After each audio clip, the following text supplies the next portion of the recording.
Hello guys! For today's ulam, ang lulutuin ko naman ngayon ay sweet and sour fish fillet. So itong fish fillet na to, ginawa ko na to kahapon. So ang ginawa ko dito, yung nagmix ako ng cornstarch, may flour, tapos egg, tapos salt, pepper, paprika, onion powder, garlic powder, minix ko na siya.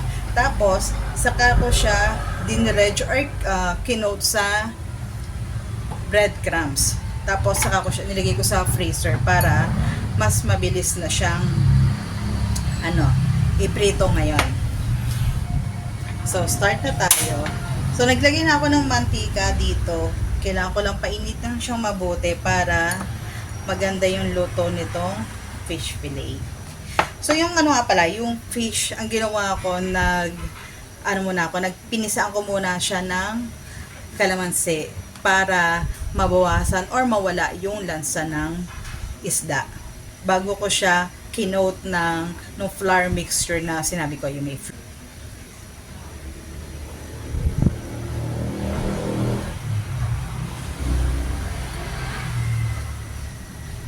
kasi itong fish fillet din na to medyo matrabaho.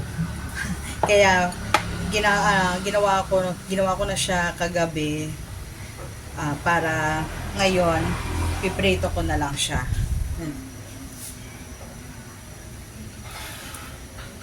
Kailangan lang mainit ang mantika.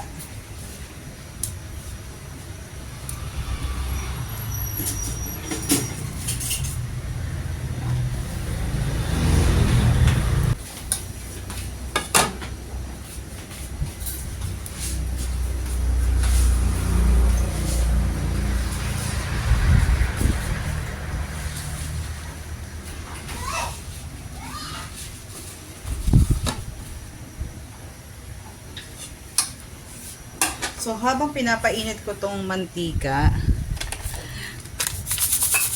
imimix ko na lang to. Ito yung ginagamit ko na sweet and sour mix. Hindi po ito sponsor, pero ito po ang lagi namin ginagamit na paggawa ng sweet and sour. Kasi, para sa amin, para sa aking panlasa, ay ito yung masarap. So, follow ko lang instruction. Sa isang pakete po na to, tutunawin ko siya sa 3/4 cup ng tubig.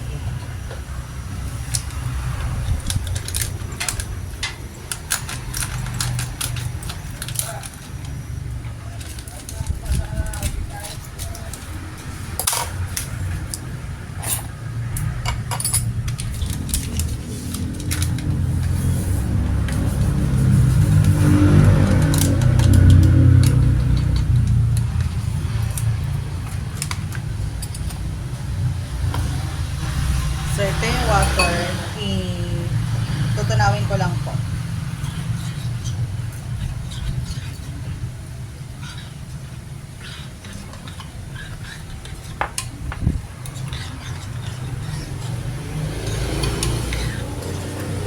Para mamaya, pag ginawa ko na yung sweet and sour, madali na siya.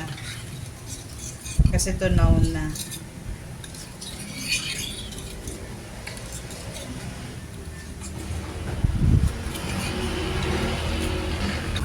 Any brand naman na sweet and sour mix, pwede nyong gamitin. Depende na lang kung ano po yung magugustuhan nyo na timpla. Check ko lang kung mainit na ang ayan. Pwede na.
Next naman, gawin ko na yung sweet and sour.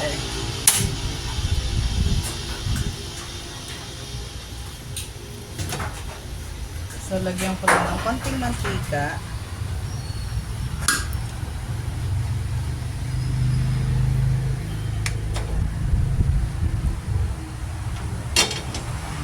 Then, lagay ko ay luya.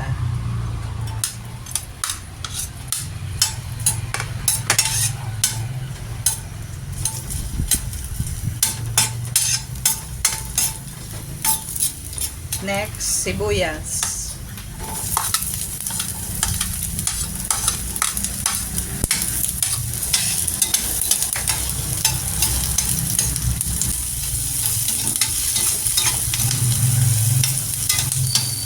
Bawang.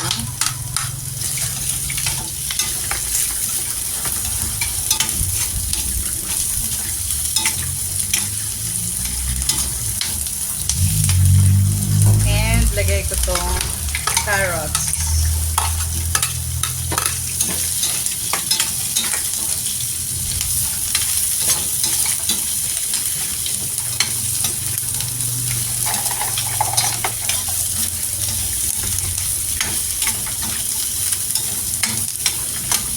Plus itong bell pepper.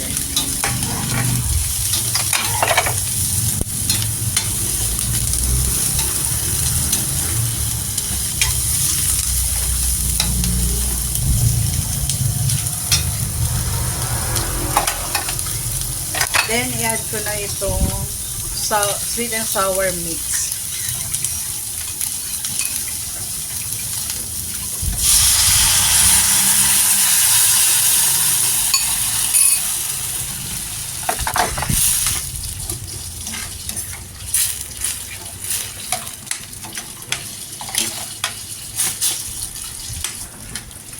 Pineapple, tidbits yung gamit ko, itong pack na to. Tapos, sinasama ko na rin yung juice. And last, dinadagdagan ko siya na sweet chili pala. Sweet chili sauce.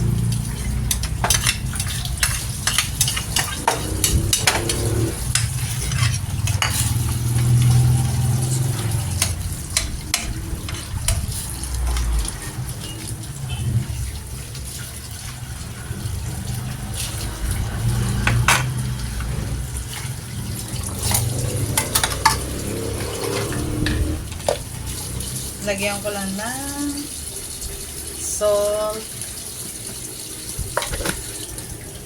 and pepper.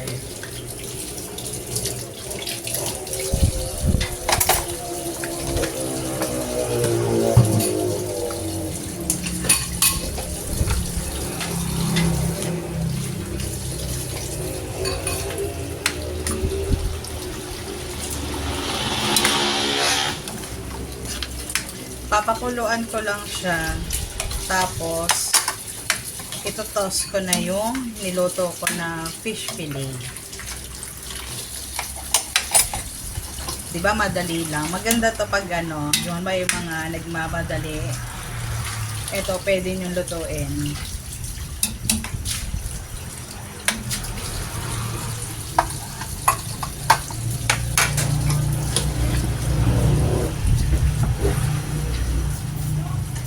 Tikman ko na lang muna.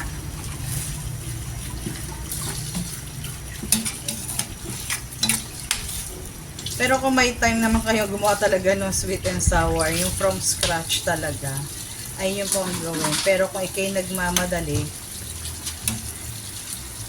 try nyo yung sweet and sour mix na. Okay, good to go na. Pakulaan ko lang siya ng konti, tapos ito-toss ko na.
Okay na siya, kumukulo na naman. Ilalagay ko na tong pinirito ko na fish fillet.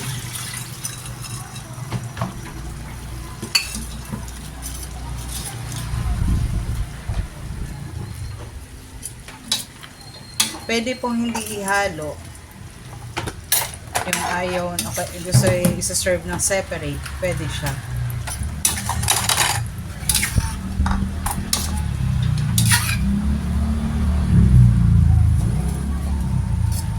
And that's it.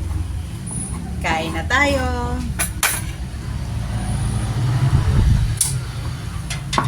Ay, wala pala.